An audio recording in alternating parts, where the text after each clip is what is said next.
बिस्मिल्लाहिर्रहमानिर्रहीम। सुल्तान सलाहुद्दीन अय्यूबी की एक एपिसोड्स एक सीरीज़ आपको बताएंगे।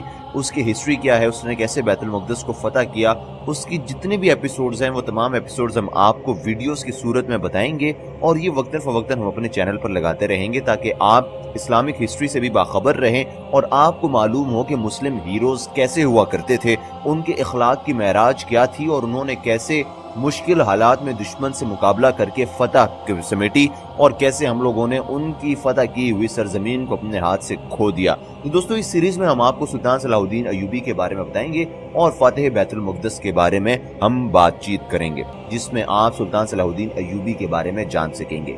इसलिए आप हमारे चैनल को सब्सक्राइब करना बिल्कुल ना भूलिएगा। दोस्तों, ये चलते हैं सुल्तान सलाहुद्दीन अय्यूबी के वाक़ये और बैतुल मुक़द्दस की पहली किस्त की जानिब।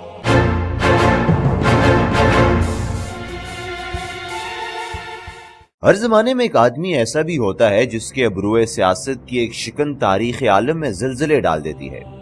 हर कबील का दमिश्क, बनी उम्मीद का दमिश्क और बादशाहों के बादशाह सुल्तान सलाहुद्दीन का दमिश्क ऐसा ही एक शहर था। इस जलीलुल मुर्तबत शहर को रोमा के शहरियार कैसर जोलियान ने चश्मे मशरिक कहा था। यूनान ने सबसे हसीन शहर का खिताब दिया था। अरबों ने अरूसे कायनात की खिलत पहनाई थी और इसी सर पर बाग़े आलम का ताज रखा था। इसी दमिश्क के अंदरूनी शहर पनाह इसके सामने थी, जिसमें स्याह और जर्द रंग के मदूर, माकब और मसलत पत्थर इस तरह जुड़े हुए थे जैसे काले मुखमल पर पखराज टॉनिक दिए गए हों, और इसका खच्चर बाबुल फतह से दाखिल होने वाले हजूम में बह गया। वो लगाम खींचे सांस रोके आदमियों के इस समंदर में तिनके की तरह लरज रहा था, जिसकी मौज मौज में दुनिया के हर रंग, हर कौम और हर मजहब के मानने वाले मौजूद थे। उनमें ताजिर थे जो रुए जमीन की नेमतों को दमिश्क का बाजार दिखलाने लाए थे। तालिब इल्म थे जो मदरसा अय्यूबी के जय्यद आलिमों के सामने जानुए अदब तह करने आए थे। सिपाही थे जो फातिहों के फातेह से अपनी तलवारों के जौहर की दाद लेने आए थे। सफीर थे जो मुल्कों के बादशाहों का नजराना अकीदत लाए थे, और सयाह थे जो अपने अहद की तारीख के सबसे बड़े मरकूज को सलाम करने आए थे। अब बनी उमैया की अजीमुशान मस्जिद का रूपकार सामने था। वो इसका जाहो जलाल देखता हुआ इसकी पुश्त के बाजार में आ गया और एक चीखते चिल्लाते हम्माम के सामने अपना खच्चर रोक लिया। एक गुलाम ने लपक कर इसके हाथ से लगाम झपट ली और वो सुर्ख पत्थर के मुनकश चबूतरे की कालीन पर फैले हुए मालिक हम्माम के सामने खड़ा हो गया कि शायद वो इससे 42 बरस बाद पहचान ले, लेकिन मालिक के सिपाट चेहरे और खाली आंखों को देखकर वो अंदर घुस गया। निहाद होकर जब जरा जी ठिकाने हुआ तो उसने चाहा कि इस कमबख्त फजील से धूल धैया करे और 42 बरस कबल के इन वाकयात को जिंदा करे जो हजारों मन यादों के नीचे दबे पड़े थे। लेकिन अपनी खुफिया सिफारत की नजाकत का ख्याल करके बाजार और नाफ तक फैली हुई आम्बोस के सलीब पर अपना दाहना हाथ रखकर सीढ़ियां उतरा और शहतूत की छांव में बैठे नारगीली पीते हुए गुलाम से लगाम लेकर खच्चर पर सवार हो गया।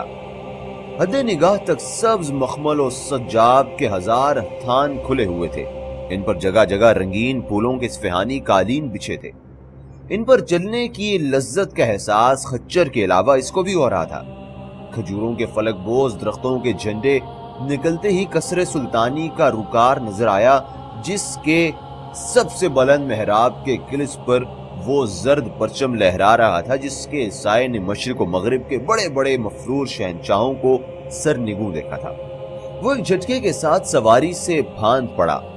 1000 तुर्कमानों का जाती मुहाफिज रिसाला सुनहरे साज विराग से आरास्ता, सफेद अरबी घोड़ों पर सवार, सफेद हरीर के किफ्तान और जर्द तरबूश पहने, तलाई कमरबंदों में मरसा कब्जों की हलाली तलवारें और खंजर लगाए कांधों पर जर्द बैरकें उठाए खड़ा था।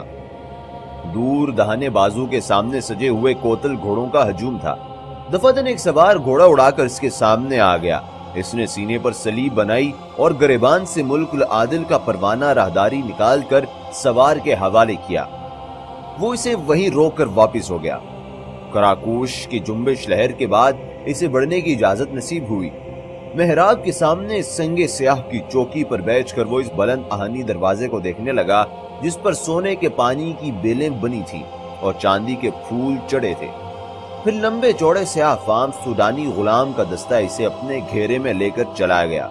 जो सुर्ख जांगी और नीले फल वाली तलवारें पहने हुए थे।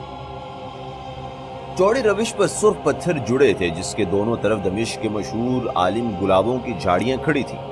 हर तरफ सब्जा बिछा था, कहीं कहीं खजूरों के दरख्त, रिंच के झंड, खुबानी के ग्रोह और तारीख के खोल सोए अदब खड़े थे और सरगोशियां कर रहे थे।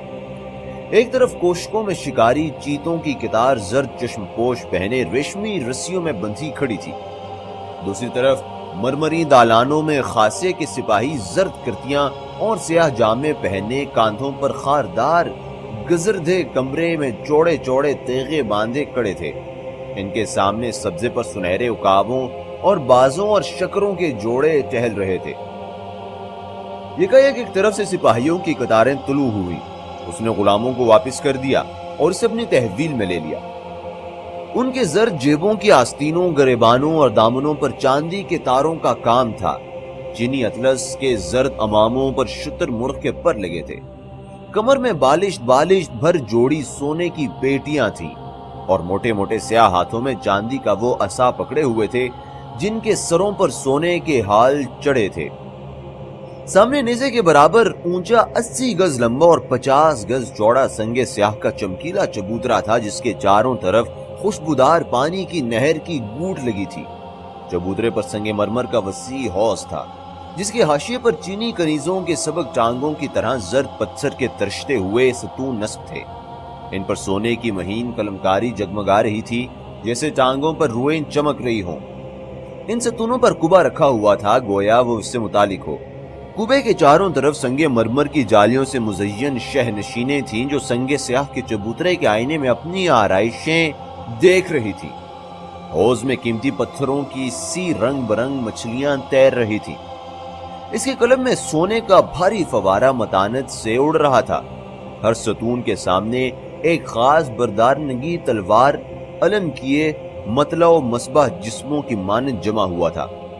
कुबे पर जाने वाले जीने के खुले हुए चांदी के दरवाजे पर कीफा का मशहूर तकी फरमा रवान अनवारुद्दीन जद कुफ्तान और तरबूश पहने कमर में सिर्फ एक जुड़ाव खंजर लगाए हाजिब बना हुआ था। पादरी ने जमीन को छूता हुआ सलाम किया। हाजिब बारगाह ने अबर्त को जुम्बिश दी। पादरी आहिस्ता आहिस्ता काशाफी मखमल से मुंझी हुई सीढ़ियां चढ़ने लगा और आखिरी सीढ़ी पर मुसल्ला गुलामों ने पादरी का बाजू पकड़ लिया और कफा का बेश कीमत पर्दा हटाकर दाखिल कर दिया। अंदर एक नई दुनिया उसकी मुंतजिर थी। हैरत और इस्तिजाब का जहान फैला खड़ा था। सारा फर्श सब्ज पत्थर का था, जिस पर सफेद बच्ची कारी और संगे मरमर की आबाद दीवारों पर सीप की खानाबंदी थी। नाजुक बुलबूटों के हाशियों के दरमियान अकवालें जरी कुनिंदा थे। थोड़ी थोड़ी दूर पर कदम आदम मेहराबों में नाजुक तरीन जालियों के पर्दे लगे थे।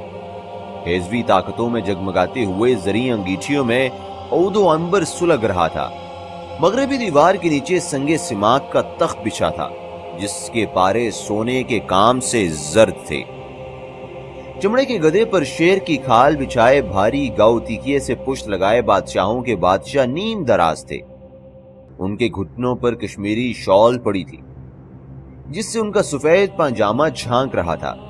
जर्द कुफ्तान के गिरेबां और चौड़ी चकली आस्तीन से हरीर की सदरी के तकमे और कुफ नजर आ रहे थे। दाने हाथ की उंगली में वो अंगूठी थी जिसे यूरोप के सफीर नूर का पहाड़ कहते थे। रुखसारों की हड्डियां उभरी हुई थी। देहाना तंग होंठ पतले और दांत सफेद थे। कुशादा पिशानी के वस्त से ऊंची नाक की जड़ के पास तक जख्म का वो निशान था जिसे सुल्तान आजम ने हत्तीन की लड़ाई में कबूल किया था और जिस पर बालों की एक सफेद लट सजदा कर रही थी।